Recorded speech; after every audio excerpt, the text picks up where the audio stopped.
Here we go. This is the Bet Rivers Cricket Show.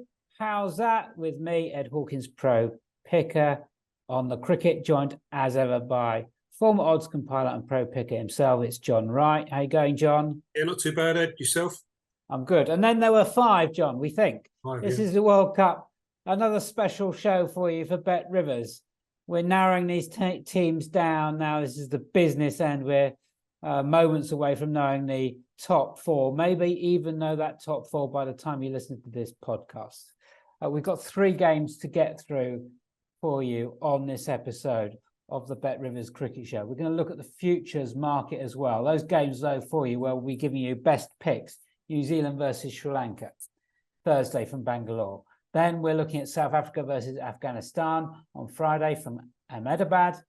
And then we're moving on to Australia versus Bangladesh from Pune, which is on Saturday. But we're going to start with the futures market with Bet Rivers, and we'll talk about some of the winners we've been providing for you, by the way, on this show as well.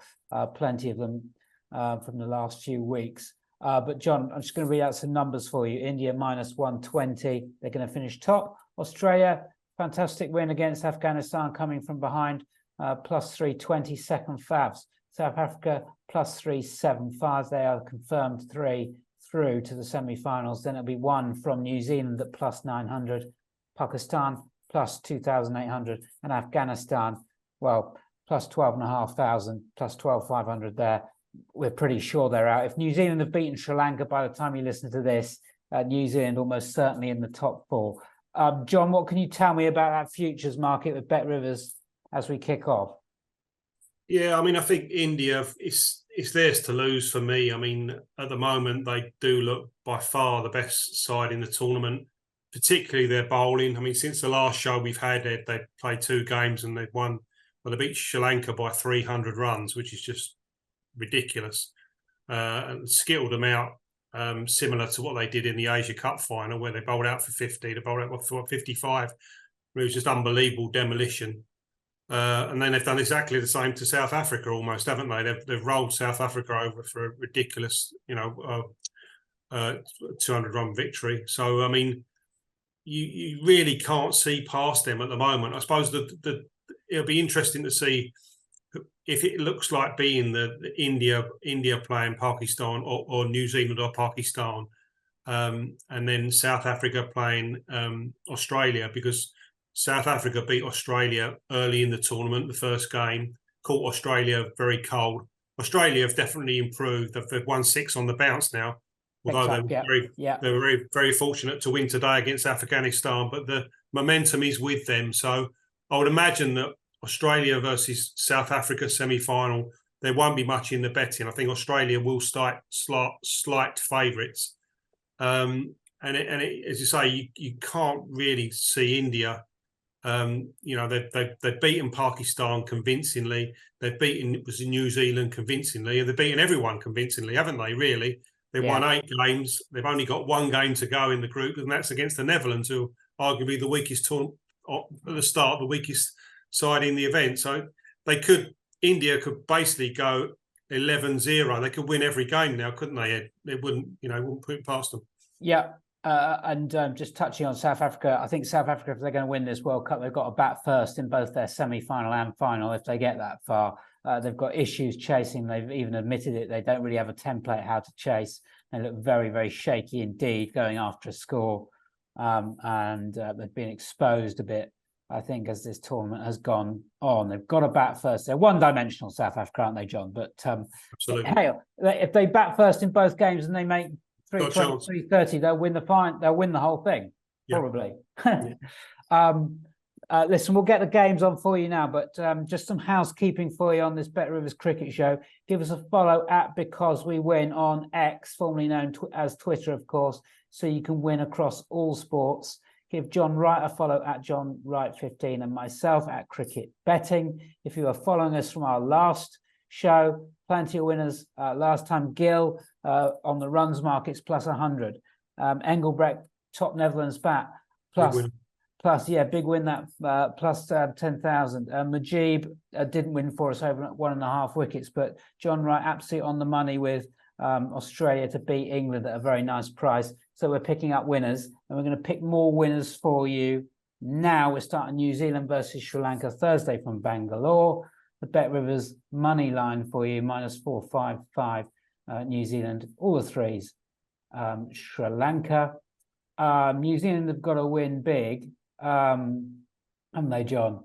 And I think Sri Lanka are dreadful. And I think New Zealand will win this absolutely easily. Do you disagree? No, not at all. I agree. I mean, the fact that, Pakistan, Bangalore seems to be a bit of a road, doesn't it? I mean, New Zealand got 400 there and got beaten by Duckworth Lewis against Pakistan. So you'd expect there to be runs there. Sri Lanka, as you say, disappointing, especially with the ball. You know, if you take Madhushankar's wickets out of their side, I mean, I think he's taken 21 wickets. I think they've only taken 40 in the whole tournament. Their bowling's been shocking. They've definitely missed Hasaranga. Their kingpin bowlers are Tikshana and Patharana. The guys that in the IPL that you expect to contribute haven't. The captain has been, Mendes has taken over as captain. He seems very, very poor. Usually see wicketkeeper captains be quite good, but he's been very, very poor with his selections, especially with his bowling. But he hasn't had much to work with. So I can't see for the life of me. I mean, you look at New Zealand, you could argue that the wheels have fallen off a little bit because they started the tournament so well. But if you actually look at their defeats, I mean, against Australia, they took Australia right to the death. Australia got a lot of runs. India, I mean, arguably, they gave India the strongest game, didn't they? I mean, when Daryl Mitchell was batting there towards the end of the innings, they actually had a chance of winning that game. And it wasn't until Bumrah come on at the death and squeezed them, yeah, and skittled them out. So you could say that New Zealand, I mean, I still think New Zealand are definitely one of the top 4 teams in the tournament. They deserve to be in the semi-final. And I think if you had to pick one team to play to get a semi-final berth, apart from Bangladesh, you'd probably pick Sri Lanka, I think, So, I mean, I think they've got everything. The fact that, you've got players like Kane Williamson, who's only had 2 knocks. I think he's got 176 runs in 2 knocks, and one of those he was retired hurt. So I think, I just say the bowling worries me a little bit with New Zealand, because Bolt hasn't done what I expected him to do, especially in the power plays. He's been disappointing as yet. He's only taken 10 wickets in 8 games. So the bowling's been disappointing. And obviously they're missing Matt Henry, who's a big loss. But I think this match will be about runs. And I think in New Zealand will get too many runs for Sri Lanka. And I think they'll win quite convincingly. Yeah, I think New Zealand, if they get the opportunity to bat first, they could go very big indeed at Bangalore. It's a really flat wicket there. It's only going to get dicey for New Zealand if they lose that toss, Sri Lanka bat, and then they just play with absolute freedom, similar to how they did against South Africa very early on in the tournament when they were chasing that monster score at Delhi. If you think back to that game, Sri Lanka have got to play like that, but I think they're jaded now, and they want to get home, really. They're out of this tournament, of course, as we've said over the last few shows, talking earlier about New Zealand not knowing that top 4, or not maybe knowing that top 4 by the time you listen to this. I don't know what I was talking about. New Zealand versus Sri Lanka, of course, we're previewing that game. So if New Zealand win it, they should make the top 4. Couple of prices jumped out at me, John, on the top run scorers with Bet Rivers. Phillips plus 700. We know he wins closer to 400. So you've got a big old chunk on win rate. And just in case if Sri Lanka are a bit demoralised, I've just picked out Karen Naratne at plus 2,500 and Wela Large at plus 1,800 as picks. Maybe 30 or 40 might win it for them. Any other business on the derivatives for you, John? Anything you want to pick out? Yeah, I would pick Willie. I mean, looking at their batting, the top batsman top batter for New Zealand. I mean, Conway's favourite at plus 300, and then it's like 350 each of 4. Mitchell and Williamson are 2 of them. I mean, I think Williamson and the Ravindra as well. But I mean, I think if you look at the class of the 4 bats there, I'd much rather be with Kane Williamson, especially if he's going to bat 3. So, as I say, he's had 2 knocks in this tournament. He's got 95. and then he got, when he got hit on the wrist, he retired hurt. So he's only been out once for 176 runs. So I think plus 350 Kane Williamson to be top bat for New Zealand. I like that. And then in the Sri Lankan top bowler, I suppose, it looks a ridiculously short price. But as I say, he's taken 21 wickets, Madhushanka, which is an unbelievable performance in a very, very poor side. I think they've only taken 42 wickets in total. So although he's plus 200, I mean, it's probably a fair bet. So I'll probably back him, Madhushanka, at plus 200 to be top Sri Lankan bowler. Yeah, he's won 5 out of 6, John. So you're right to identify that as a price worth taking. Plus 180, Samara Wickrama for Sri Lanka to score more runs than his teammates Kusal and Nissanka. Has been in good form, Samara Wickrama.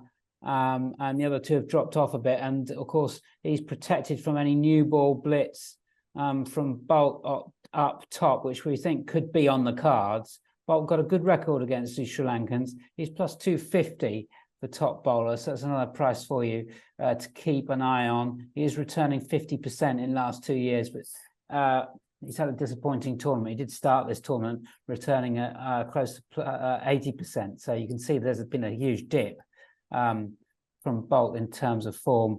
Ravindra also to hit a 6 is a nice price, plus 100 with Bet Rivers. That might make my picks as well. John, anything else on this game before we move on? Another price, Bolt, minus 190 over 1.5 wickets.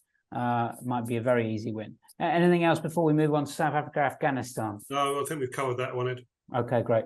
Okay, South Africa versus Afghanistan. Then Friday, Ahmedabad, minus 350 South Africa, Afghanistan plus 275. We'll be doing this show about 4 hours ago, knowing before the result, which occurred between Afghanistan and Australia. If we're recording when Australia at 91 for 7, John, I expect we might have been saying Afghanistan at plus 275 were the bet here. I'm going to get your view on that money line with Bet Rivers before I pipe up. But Afghanistan almost certainly out of the tournament now, as it's a harrowing loss for them against Australia. It is. I mean, it's, as I say, they had the game in the bag, didn't they? I mean, when they were 90 odd for 7, Australia needed 200, and then Maxwell's come in and played that unbelievable innings to get that double century. I don't think you ever see an innings like it to win that particular game. So yeah, I mean, I think they will be demoralised, Afghanistan, but they have performed unbelievable in this tournament to win the 4 games they have. And you could argue now that this is a bit of a dead rubber, isn't it? I mean, as I say, South Africa are in the semi-final, and Afghanistan have got nothing to play for. They've already qualified for the Champions Trophy, which takes place in Pakistan in 2025. So there's not a lot to play for. But I suppose they could be playing for pride. So, I mean, if I was forced to have a bet in this game, I definitely wouldn't be taking the long odds on about South Africa. I'd probably look to back Afghanistan at a plus. But whether plus 275 is big enough, I'm not too sure. The one thing that Afghanistan have failed to do in this tournament, and it's been very ultra-critical because they've performed so well, is not get enough runs. I mean, you need to be getting to get to semi-finals, and you look at some of the scores that have been scored in this tournament, you need to be getting like 300, 350, and they struggled to do it. Even in the game today, when they were like 160 for 2 after 30 overs, they needed to get 300 plus against Australia. Now, arguably, you could say when Australia were 90 for 7, like the 292 that they got, 291 that they got was enough, but really it wasn't. They definitely left runs out there. The batter, Zadran, he batted for himself a little bit, even though he got 129, and he batted right through the innings. But if you bat right through the innings for 50 overs in this World Cup, you need to be getting like 170, nearly close to 200, similar to what Maxwell. I mean, Maxwell's come in at 5, and he's got 200. So I think there's a lot of bit of batting for himself there, and I think that's probably been the one thing. Their bowling has been absolutely brilliant. The 4 spinners have been superb. The seamers has definitely surprised me. Naveen, Faruqi, they've rotated them, and even the other bowlers have bowled very well. So it's just been their batting that's probably just slightly let them down. So yeah, I couldn't have a bet in this game, Ed. If I was going to have a bet, I'd be looking for a bigger price about Afghanistan, because I think they will play for pride. Okay, well, I'll take your word on the pride point then, John, and I'll be happy to back Afghanistan plus 275 with the caveat they've got to be batting first. Yeah. They've got to be posting 260 upwards. And I think they can put South Africa under pressure with that bowling attack.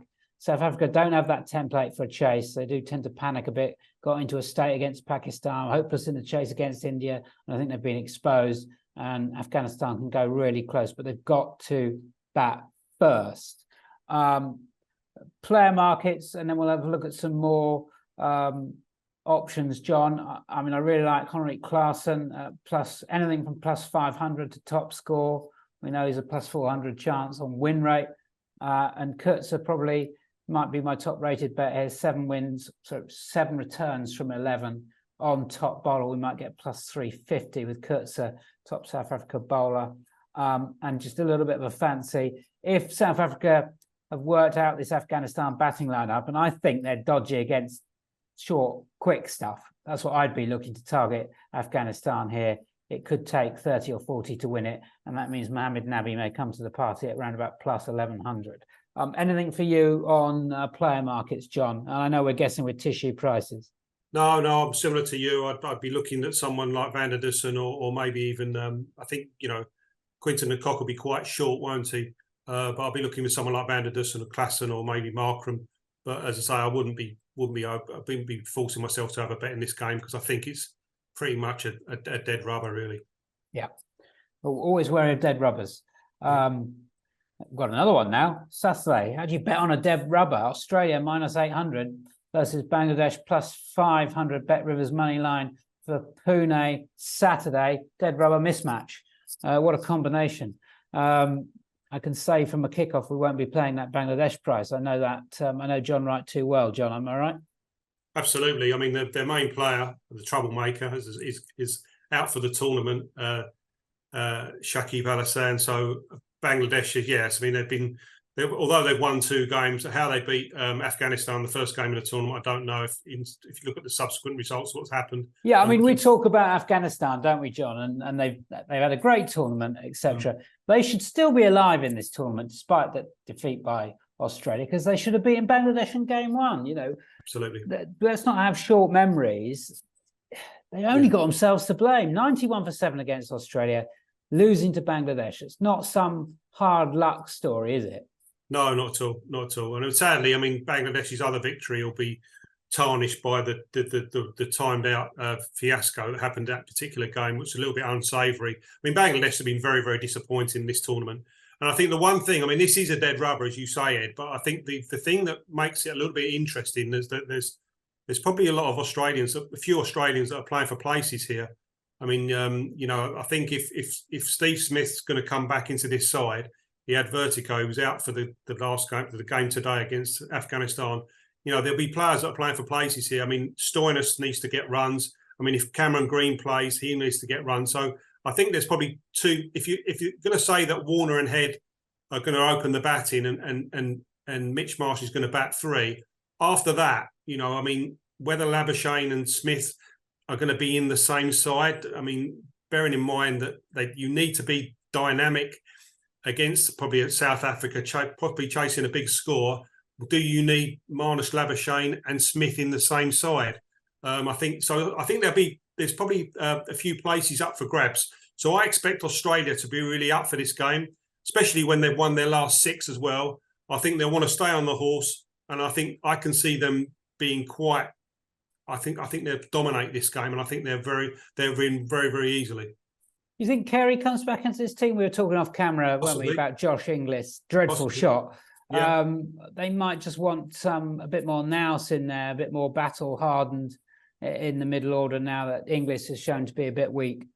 Absolutely, and I think the fact that Carey's left-handed as well, that might help. I mean, they seem to have a lot of right-handers now at the top of the order. So if Carey comes in, I know you've got Stark down the order, left-hander, but Carey might give that a little bit. I mean, it's Carey's wicket-keeping that sort of let him down, really, hasn't it? And obviously he didn't get any runs at the beginning of the tournament. But, I mean, Inglis hasn't really done any great shakes either, has he, really? So, I mean, but it's the Australian way is to sort of stick with a player for a period of time.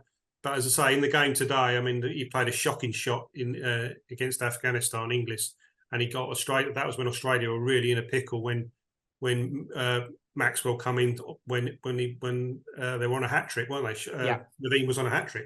Yeah. So I think Pune usually turns. So if I'm having a bet in this game, bearing in mind when South Africa played at Pune, I think Maharaja got 4 wickets. Now Adam Zampa's been superb for Australia. He's been absolutely brilliant. And when Adam Zampa bowls well, Australia usually win. And it proved it against England. He was absolutely brilliant. He was actually good with the bat. He got 29, didn't he? And he got wickets as well. So my bet in this will be Zampa. I think if you can get anything like 350, 375, Adam Zampa to be top wicket taker against Bangladesh, that'll be my main bet. Okay, well, great stuff, John. I've got a note here. Zampa is returning close to 60% of the time on top Australia bowler. So, you know, anything with a plus in front is absolutely fantastic value. And I absolutely concur with that. That was one of my picks. So John and I in total agreement, all the planets coming into line for Zampa to win top Australia bowler for you. Well, call that now. That's our pick of the show. There you go. I'm also going to have Warner. I'm expecting him to come back with some runs. He's due a big score. We know he's winning 30% of the time top Australia bat. And we expect to get at least plus 275. So those are my 2 picks for you for Australia versus Bangladesh from Pune on Saturday. Any other business, John, before we call time? No, not at all. I like Warner. Warner's been very consistent, hasn't he, Ed? I mean, I think he's got nearly 450 runs in this tournament. He's got a couple of big scores and he's been very, very consistent. So, yeah, I mean, of the 2 openers, although Head got that 70-odd against New Zealand, he nicked off quite early, didn't he, against Afghanistan? You're right. I'd rather be with Warner than Head, especially if they're going to be 1 and 2 in the betting. Especially they could be chasing a very low score, couldn't they? So I won't put you off either opener. But as you say, out of the 2, I definitely want to be with Warner over Head. There you go. That concludes the Bet Rivers Cricket Show. How's that? This is a World Cup special. We keep coming with World Cup specials. We're going to be back for the semi-finals. We'll preview those right here, John and I, and we'll give you the best picks for those games. Can anybody stop India? Because we'll be around to preview the finals. Suspect India are going to be in it. That'll be a special show with all the best picks and prices from Bet Rivers for that one. Keep it here for your World Cup betting action, and we'll see you next time.